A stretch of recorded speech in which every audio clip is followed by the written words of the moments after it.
Yeah, we're here to kick off our new marketing plan. This is something the staff's been working on for probably about 6 weeks. One great thing about this marketing plan that we haven't had before is some of the analytics in it. We know when visitors have come to town, we know where they stop, we know how long they stay there, we know how much money they spend, so it's just like Big Brother keeping their eye on you. So I want to bring Christina up right now. I want to thank her and the marketing team, and also the sales team for doing their job on getting all the information in the marketing team. But this is really a handbook. This is one of the most important books written since the Bible.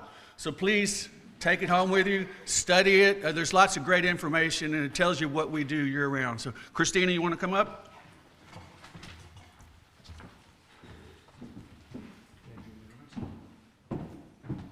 Okay, he said since the Bible. Well, even though you're seeing my beautiful face, please, we have to give a huge kudos to the amazing CVB team. And just so you know, as we do this presentation, we're actually going to be sharing it at 10 o'clock on @Visit Beaumont. So if we make instances to tell everyone thank you so much for joining us, and we are so excited to tell you all the great things that the Beaumont CVB has in store for you. So as we continue, we're going to give you a little insight into what the Beaumont CVB is, because many of you may not know. Are we the chamber? What is Convention and Visitors Bureau? Well, CVB, Convention and Visitors Bureau, also stands for Come Visit Beaumont. That's simple. Our biggest goal is to be able to draw visitors in, which brings more money to our local economy. We offer services of meeting and event planning. We have an incredible sales team, as well as boosting the local economy through the tourism dollars that are generated here. Because when they meet to play, they meet to stay. So they spend overnight. They go out to be able to shop and eat. This is all money that's going back into our local economy. So how is the CVB funded? All these funds that the Convention and Visitors Bureau continues to use, are they taxpayers' dollars? No, they are not, right? Our hotel occupancy tax dollars are based out of the taxes that are received from a hotel property.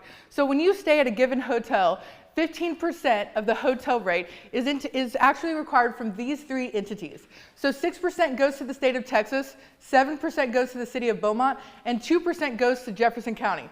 So let's remember that 7% number right there, because that means 7% of every hotel room that comes to the city of Beaumont goes back to us. And that is where the marketing budget of the Convention and Visitors Bureau comes from. So travel matters. Let's talk about 2022. So thanks to our statistics from the state of Texas, we are about a year behind. So for 2022, we had $367.1 million in direct spending, thanks to our tourism and visitors coming to Beaumont.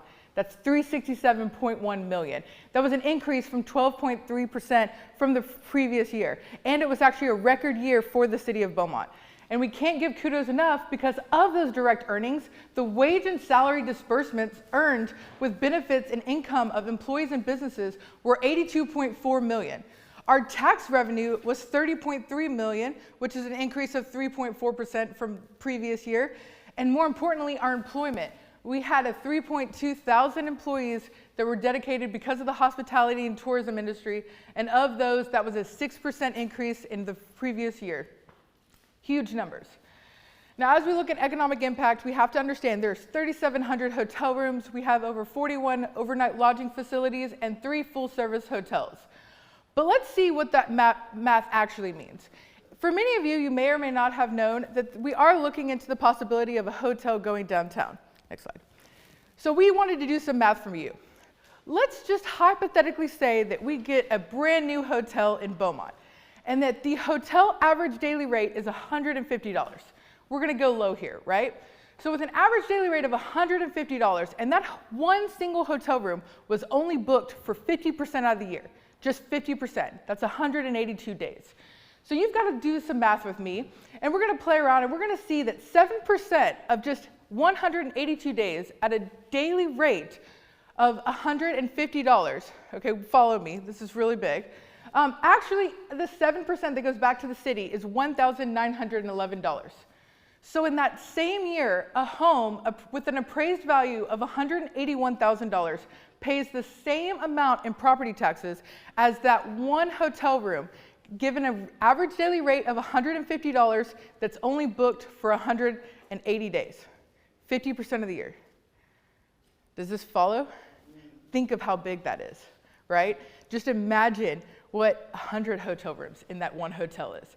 And if you want to get down to the specifics of rebates or whatever the city may apply, look at the MCM Elegante. Over 20 years, the MCM Elegante has been able to bring in tax revenues for the city of Beaumont. So next time you look at that one hotel room in that huge property, just think to yourself that if it was just booked half of the year, it's going to bring in the same amount of tax dollars as a home at $181,485. If anyone would like to talk more about this math, I'd love to showcase it later. But I think this is the most important slide that we're talking about today. The effect of the tax from hotel occupancy and the fact that that money needs to be spent drawing in more visitors. And we're going to talk a bit more about Mural Festival, the free activities we have at Cattail Marsh, including Terrell Park Nature Center. All of this money that we invest brings in so that we can allow for visitors and residents to be able to have something to enjoy and something to come back for. Next slide. Okay, let's talk about who this visitor is. So we are so excited to have Zydeco this year. And I could give a commercial about Zydeco just because of how incredible giving out how much you're spending through your credit card statements. So what we love is that we're actually not just marketing to just every single human being within a 150, 300 mile radius. Instead, we actually have our visitor demographics. So I can tell you right now that of the visitors that visited Beaumont for the previous year, 52% were between the ages of 25 to 54. 22% of those cardholders makes over $100,000 a year. And 49% have children in household. Why does this matter? Well, guess what? We should be definitely targeting our families if 1 out of every 2 visitors that come here is coming with families as well and children. Here is a map of a visitor profile. We have 37% of the out-of-state visitors, and of which you can see where around the state that they are coming from. Dean and I joke a lot because our analytics have never shown. So when we look at visitbeaumonttx.com, we're able to see analytics of where people are coming onto our website from. We have never seen Dallas, Texas, anywhere within the top 10 of our analytics from visitbeaumonttx.com. But guess what? Dallas, Texas is actually ranked number 3 in where visitors are coming from, and they're spending the second most amount of money. So it's really interesting what this data shows us, because not only are we able to identify where they're spending, but we're also able to identify where they're coming from and what they're looking for. So we can see our restaurant visitor impact is an average spend of $79. Our retail is $186. Our accommodations is $507, and our attraction is $96. Now, what the actual site does for us is it actually tells us where that ranks along other cities or other average cities. So it's able to let us know that everything here is very cheap. We've got to get our restaurants and our retails to realize that we're very far under average. So our visitors could actually be spending more, and there could be more tax dollars generated. So as we look at our 15 points of interest, we separate from downtown Beaumont to greater Beaumont. We do include Calder as downtown Beaumont because we'd like to make sure McFadden Ward House and the Chambers House gets included in our downtown statistics. Here we've identified the top 15 points of interest for all visitors coming into the city of Beaumont, and we've also done a visitor to resident ratio to be able to tell of the cardholders whether they were residents and visitors. So we are able to identify from a card. So whether you have an American Express or a Visa, we know where that statement is going, and wherever that statement is going identifies where the location you're coming from is. Next slide. Okay, so as we look at interest, we're also able to see what did they come here to do? How much did they spend in accommodation, in arts and entertainment, attractions, food, nightlife, very small nightlife. We've got to increase our nightlife. As well as outdoor recreation, religious sites, special retail. So this is actually our points of interest category comparison. And so what this has allowed for us to do is it allows for us to identify that all of our visitors are actually within a niche of one of these that are here on the right. And what I love the most is that why would we care about these niches?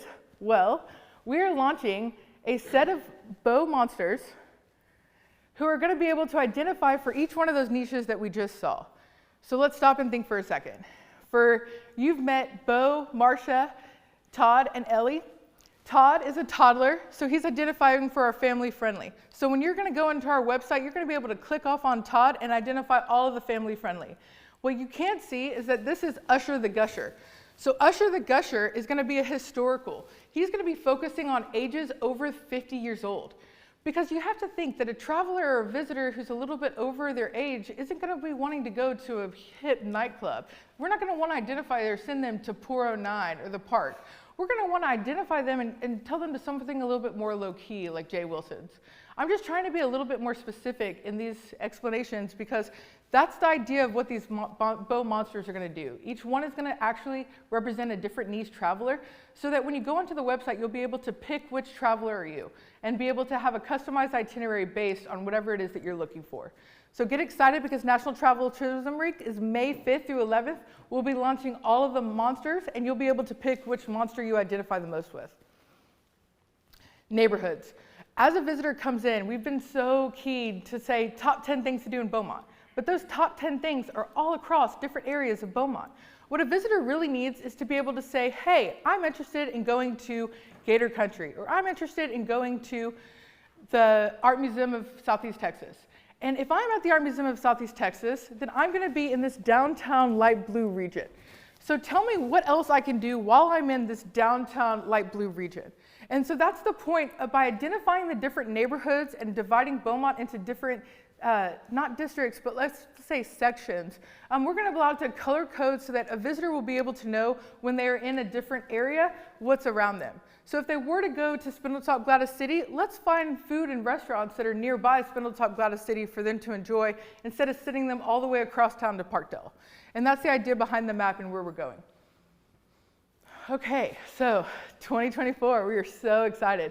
The marketing team has consistently been in the community, and this year is all about leaving that community. So for that, we have guaranteed 24 events in 2024. What's so exciting is that we have looked at and found different cities around, specifically within a 300-mile radius, and we are going to those events to bring Beaumont and be able to give away and show off all the great things there are to see and do. One thing that we have to understand is that in order for us to do our jobs, we have to leave the city to promote so that the people we touch come back to Beaumont. And so we are so excited because a lot of these events, honestly, they're excited to have us. They're not even charging us to be there. And so it's really great because it's for a low price. We're actually able to reach a wider audience of people who are outside of our 50-mile radius. We've got so many highlights. We've launched vivabeaumont.com this year, completely in Spanish, and we'll be hosting the Viva Beaumont Heritage Festival this September. Gobo Gifts, anytime you're looking for swag or any type of souvenir in coming for Beaumont, we've got all the best gifts, even with an online retail, as well as a gift shop at Terrell Park Nature Center.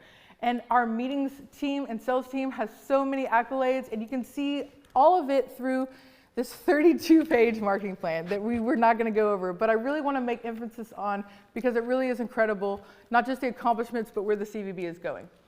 Next slide. These are just a few of the creatives. This is for meetings, and the next slide is going to be our main campaign. All times lead to good times in Beaumont. Next slide. So we have a lot that's upcoming. We are working on a 409 weekend, which will coincide with 409 day. The Beaumont Bash will be hosting an event where we're bringing Beaumont to Austin. We're very, very excited about that. And then finally, Viva Beaumont. It'll be September 14th of 2024. Not only do we have a complete website in Spanish, but we will be featuring a complete Hispanic mural that's actually going to be built at the same time of Viva Beaumont. So huge, huge things to come.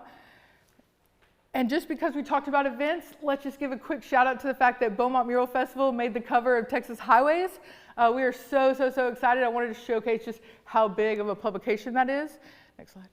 And Beaumont Mural Fest, just because I have 5 seconds, let me just let you know that Saturday, March 2nd and Sunday, March 3rd, I cannot tell you how big and this festival is going to be. Thanks to Giglio, we have 8,000 square feet that's going to be painted on site, on festival site, which is at the event center. It is free. Thanks to the city of Beaumont, and we have made it free for everyone to be able to attend. And more importantly, BISD is getting involved. So we are actually going to be dropping off a cube, an 8-foot by 8-foot cube, if you don't remember them from last year. And they're going to all 3 of the high schools in the city of Beaumont. And each one of their art departments are going to be painting those cubes. More importantly, we're going to be having 4 different buses filled with middle school kids coming to the event center and to the art museum right here. And they're going to be able to learn about these murals and paint on a cube themselves. And then more importantly, those cubes are going to be painted with an influencer with over 1 million followers. Her name is @MyCurlyAdventures. She's one of the largest influencers in the state of Texas. And her and Inez on Saturday are going to be painting from 12 o'clock to 2 o'clock. So we are bringing all the stops to try to draw as many visitors as we can. @MyCurlyAdventures is sharing it on her platform, and we're hoping to bring in some more visitors from out of town. Next slide. Just to give you a quick view, this is the festival map that will be located right across the event center. And this entire building is the 8,000 square feet that's going to be painted, thanks to Giglio. There's going to be 5 murals right here. And then 2 blocks away, there will actually be 2 additional murals. You can go to the next slide. And what we are so excited about is that, for many people who don't know, I don't take no for an answer. So one of the muralists actually made one of the best designs I've ever seen for the city of Beaumont. So we loved the design so much, it was going to go on Channel 12's building. We loved the design so much that we actually found this beautiful property. Next slide. So right across from the Beaumont Convention Visitors Bureau, every day when we look out of our offices, there is this massive wall, right? It used to be the old Baptist church. And what we're so excited about is that we are going to have a huge mural that is going to go here so that when people take the downtown exit, they'll directly be entered into something that greets them that will be a perfect mark to enter downtown as we move forward in our downtown development plan. So we just wanted to give a little shout out because get ready, because this mural is for Beaumont. And we're so excited for everything it has. So all of our creative is done in-house. This entire book was made in-house. We do that so that a majority of our profit and the tax benefits that we have actually goes towards paying for the advertisement itself. So all of our advertisements done in-house. You don't get to see our incredible marketing team that isn't here right now because they're out promoting Beaumont. Sadie is at a birding festival, and John is at a wildlife tourism academy showcasing everything Cattail Marsh. Because in case you didn't know, Jefferson County is number 13 in the state of Texas for bird species sighted. And the state of Texas is number 2 in the United States, which means we will forever be a birding destination, and ecotourism will continue to bring in a huge percentage of the revenue that's coming in from hotel tax dollars. Thank you all so much for your time. I really appreciate it. And for those of you, if you have any questions, come visit to our site, visitbeaumonttx.com, and follow our page @visitbeaumonttx. Be sure to see all the exciting things for Mural Festival. And guess what? 4 or 9 Day is right behind it. And we have something exciting coming to you. Thank you so much and have a great day. Thanks, guys.